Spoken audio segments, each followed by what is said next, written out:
जय श्री कृष्णा मित्रों। आज मैं पुनः आपके समक्ष श्रीमद् भगवत गीता की कड़ी में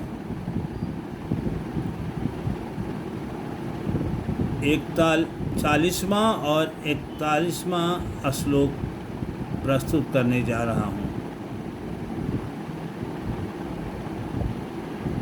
अब तक भगवान ने अर्जुन को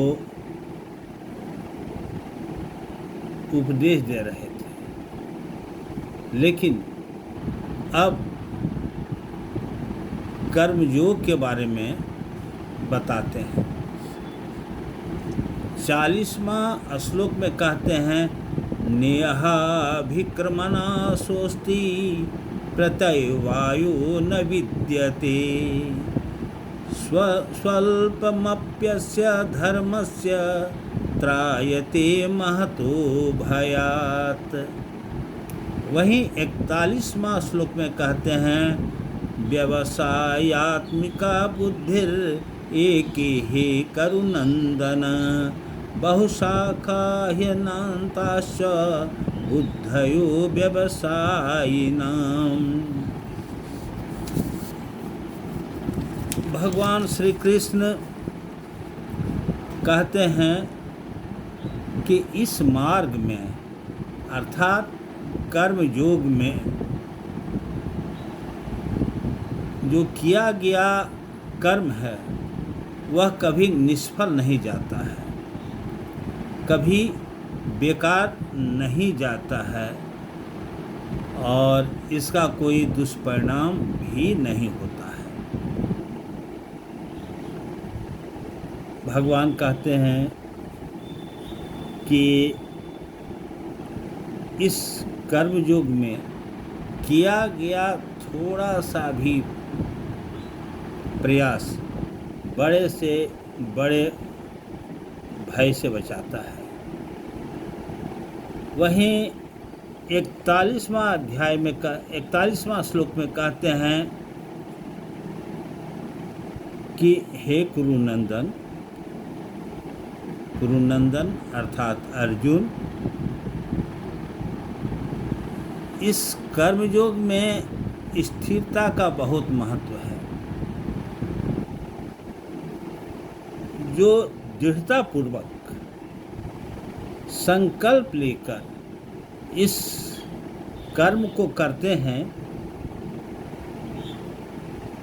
उन्हें सफलता निश्चय ही मिलती है। चूँकि इसमें स्थिर बुद्धि वाले ही कर्मयोगी हो सकते हैं। जिसका मन भटकता है, जो दृढ़तापूर्वक अपनी बुद्धि को नहीं समेट सकते हैं, वो कर्मयोगी नहीं बन सकते हैं।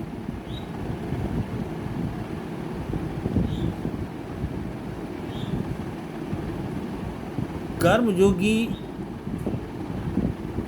का बुद्धि बिल्कुल ही स्थिर तथा दृढ़ संकल्प होता है और जिसकी बुद्धि चंचला है अर्थात जिसकी बुद्धि स्थिर नहीं है, वह कर्म योग के पथ पर नहीं चल सकते हैं। वास्तव में भगवान श्री कृष्ण का इशारा है कि जो मुझे दृढ़तापूर्वक निश्चयपूर्वक मेरे में ही सिर्फ मन लगाकर जो ध्यान करता है, जो पूजता है, मैं उसके सानिध्य रहता हूँ। विचलित बुद्धि वाले जो कभी दृढ़ संकल्प नहीं हो सकते हैं, उनका मन स्थिर नहीं होता है और वे कर्मयोगी नहीं बन सकते हैं। इसलिए हे अर्जुन, तुम कर्मयोगी बनो। तुम अपने बुद्धि को स्थिर करके, दृढ़ संकल्प करके, निश्चय करके मेरे में लग जाओ। भगवान श्री कृष्ण अर्जुन को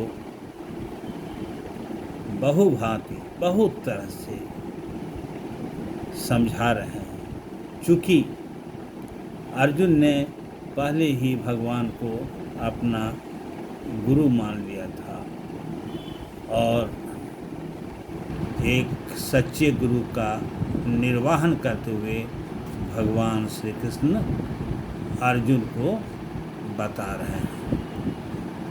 दोस्तों, गीता एक महान ग्रंथ है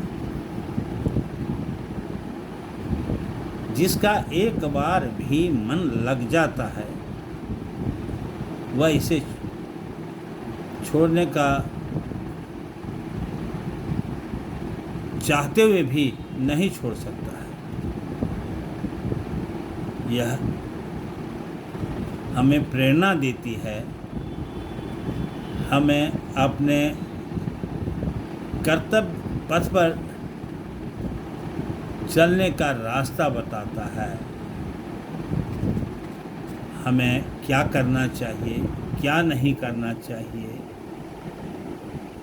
यह शरीर क्या है, यह आत्मा क्या है, हमें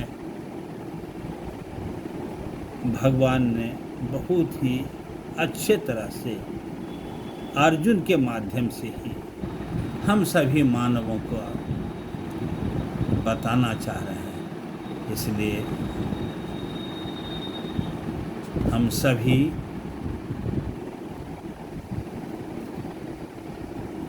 गीता के बताए गए रास्ते पर चलें और इसी में हमारा कल्याण है।